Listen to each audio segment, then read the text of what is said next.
Hello बच्चों hello बच्चों good morning. आज हम इस वीडियो में डाउनी मिल्ड्यू ऑफ ग्रेप्स यानी कि जो आपके 14th पेपर है उसकी फोर्थ यूनिट में जो डाउनी मिल्ड्यू या माइल्ड्यू ऑफ ग्रेप जो रोग है यानी अंगूर का एक प्रकार का रोग है उसके बारे में डिस्कस करेंगे कि what is this and what is this disease. तो ये जो रोग है डाउनी मिल्ड्यू जो है, डाउनी शब्द एक सॉफ्ट या बहुत ही डेलिकेट वर्ड है, मतलब उसके लिए यूज़ किया जाता है। और मिल्ड्यू एक प्रकार की फंगस है जो कि अंगूर और कुछ बेरीज प्लांट्स में लगती है। यह जो रोग है वो वर्ल्ड में लगभग सभी जगह ये पाया जाता है और नेटिव प्लेस इसका अमेरिका है, नॉर्थ अमेरिका। बाकी ये सभी जगह जो जहाँ पे भी जो वेदर है थोड़ा सा भी ह्यूमिड है या मॉइस्चर है जहाँ पे, वहाँ ये सभी जगह पे ये पाया जाता है। Europe, eastern half of the USA और Asia, Australia and South America सभी जगह ये रोग पाया जाता है। और सबसे ज़्यादा ये जो रोग है ये पत्तियों को, फलों को और ग्रेप वाइन यानी अंगूर की बेलों को बहुत ज़्यादा प्रभावित करता है।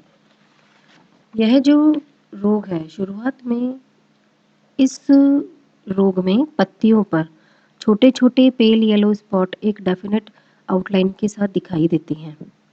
यह धब्बे अभी जैसे आप डायग्राम में देखना, पत्तियों पर जो ये स्पॉट दिखाई दे रहे हैं इस प्रकार से इसकी जो शुरुआत है इस तरह की होती है। इसके लक्षणों की जो शुरुआत है वो पत्तियों से होती है अर्ली सीजन में।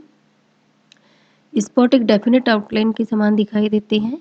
ये धब्बे पत्तियों की अपर सरफेस में ओरिजिनेट होते हैं और इसी दौरान लीव्स की जो लोअर सरफेस पर स्पॉट्स के डायरेक्टली नीचे की ओर स्पोरेंजियोफोर्स की एक सॉफ्ट ग्रोथ डेवलप हो जाती है, जहाँ पे फंगस की ग्रोथ एक स्पोरेंजियोफोर में डेवलप हो जाती है जो हमें दिखाई देती है।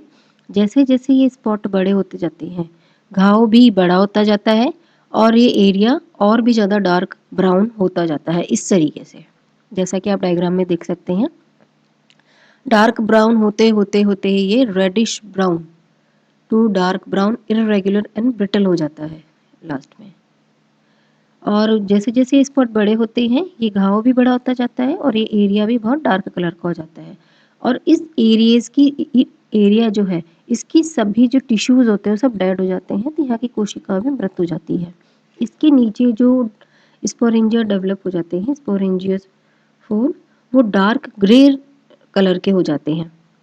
और जो 2 periods of fruiting infection may occur during a growing season। 2 periods हैं। एक तो अर्ली फ्रूटिंग स्टेज में क्या होगा कि जो अर्ली फ्रूटिंग स्टेज है उसमें बंच ऑफ फ्रूट या इसका कोई भाग इन्फेक्टेड हो जाता है और फंगस की एक डाउनी या सॉफ्ट ग्रोथ से कवर्ड हो जाता है। डाउनी शब्द जो है एक सॉफ्ट और डेलिकेट उसके लिए यूज़ किया जाता है। अंत में फ्रूट्स डेड हो जाता है, सारे टिश्यूज इसके नष्ट हो जाते हैं और इन्फेक्शन के कारण फल लेदरी एंड झुर्रीदार हो जाते हैं और अंत में वो बिल्कुल क्षय हो जाता है उसका। Infection of green young shoots, tendrils, leaf, stems and fruits stock results in stunting, distorters and thickening of tissues. Entire shoot में be covered with the downy growth of the fungus. मतलब जो एंटायर यानी पूरा का पूरा जो इसका जो फल है उसको पूरे के पूरे जो पूरा का, जैसा कि आप देख सकते हैं, पूरा का पूरा जो फ्रूट है पूरा कवर्ड हो जाता है एक डाउनी ग्रोथ यानी कि एक सॉफ्ट कवरिंग ग्रोथ से पूरी फंगस इसको कवर कर लेती है। और इसका जो कॉजल ऑर्गेनिज्म है यानी कि इस रोग को करने वाला पैथोजन वो है प्लाज्मोपेरा वाइटिकोला। इसका जो किंगडम फंजाई, क्लास इसकी ऊमाइसिटीज है, ऑर्डर पैरानोस्पोरेल्स, फैमिली पैरानोस्पोरेसी और जीनस प्लाज्मोपोरा और जो स्पीशीज इसको इस रोग को करने की कारक है वो है वाइटिकोला। ये है।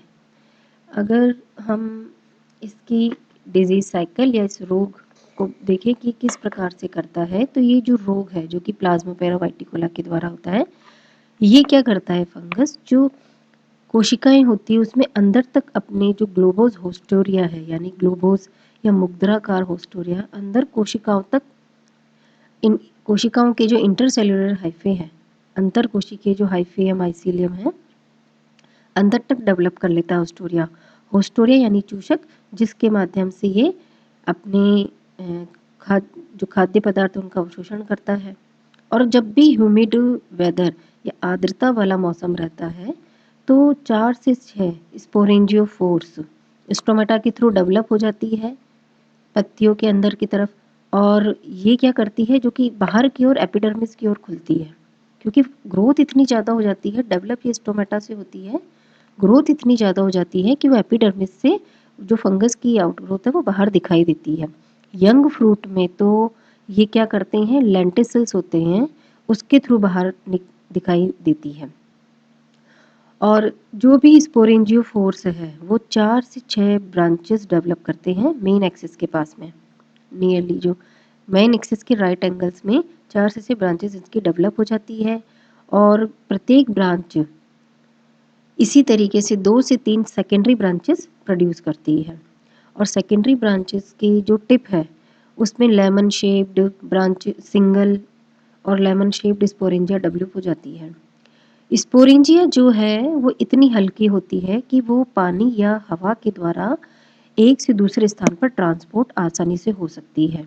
और प्रत्येक स्पोरेंजिया जर्मिनेट होकर, जब भी मौसम में थोड़ी सी भी अगर आर्द्रता है तो ये जर्मिनेट होकर जूस्पोर्स प्रोड्यूस करती है। जूस्पोर्स बहुत ही हल्के होते हैं, जो कि शुरुआत में तो क्या कुछ देर के लिए स्विम होते रहते हैं इधर से उधर, लेकिन बाद में ये एक सिस्ट बना लेते हैं, उस सिस्ट में ये अंदर एनक्लोज हो जाते हैं। उसके बाद जब भी मॉइस्चर मिलता है तो ये अंकुरण के द्वारा जर्म ट्यूब का निर्माण करते हैं और पौधे को अंदर तक भेज देते हैं, पेनिट्रेट कर देते हैं। और फंगस जो है ऊस्पोर्स भी डेवलप करती है, जो कि टिश्यूज़ के जस्ट नीचे या मिड पे पाए जाते हैं। ऊस्पोर्स जो है थिक वॉल्ड होते हैं और थोड़े से लेदरी होते हैं। और जब ये जर्मिनेट होते हैं तो जर्म ट्यूब डेवलप होती है और एक स्पोरेंजियम का निर्माण करते हैं एपेक्स पे। स्पोरेंजियम डेवलप होके फिर वापस से वही, जैसे कि डिजीज साइकिल चलता है इनका, वापस से जूस्पोर का निर्माण करती है। और उन एरिया में जहाँ पे भी जो ग्रेप वाइन है वो एवरग्रीन रहती है, हमेशा हरी लदी रहती है फलों से फूलों से, वहाँ पे तो माइसीलियम और भी ज़्यादा होता है, क्योंकि इसको ह्यूमिड मौसम ही पसंद होता है इस फंगस को। और जो भी मेन सोर्स है इसका ऊस्पोर्स ही है, मतलब ऊस्पोर्स के कारण ये आगे से आगे इन्फेक्टेड होता ही रहता है, होता ही रहता है। तो हमें अगर इसका देखना है कि कंट्रोल कैसे किया जाता है, हम किसी विभिन्न प्रकार के ऐसे फंजीसाइड्स का यूज़ कर सकते हैं जो इसके ऊस्पोर्स को नष्ट कर दे। जो डेड लीव्स है, शूट्स है, वो अंत में उनका डिसइंटीग्रेट हो जाती हैं। और जो अपने जो ऊस्पोर्स है, ऊस्पोर्स के कारण ये इन्फेक्शन जो है आगे से आगे चलता रहता है। अब ये जो डिजीज साइकिल है उसमें आप देख सकते हैं कि जब भी जैसे ही इन्फेक्टेड हुई लीव्स, पौधे को इन्फेक्ट किया, पत्तियां क्या होती है, झड़ जाती है, गल सड़ जाती है और अंत में मृत होकर के नीचे ज़मीन में गिर जाती है मिट्टी में। अब इसकी जो स्पोरेंजियम है उससे, या ऊगोनियम है, स्पोरेंजियम है, उससे ये जो ऊस्पोर्स है रिलीज हो जाते हैं मिट्टी में। मिट्टी में रिलीज हो गए तो वो एक तो ये है कि उसी मिट्टी में हम दूसरा पौधा ग्रो कर रहा है, उसकी सहायता से ये दूसरे पौधे तक पहुंच सकती है। दूसरा ये इतने लाइट वेट होते हैं कि एक स्थान से दूसरे स्थान पर आसानी से ट्रांसपोर्ट हो सकते हैं, हवा के द्वारा भी और बारिश के द्वारा भी, या किसी भी सिंचाई के जल से दूसरे पौधे तक जा सकते हैं। और दूसरे पौधे तक चले गए हेल्दी प्लांट्स तक तो दूसरा भी पौधा भी संक्रमित हो जाएगा।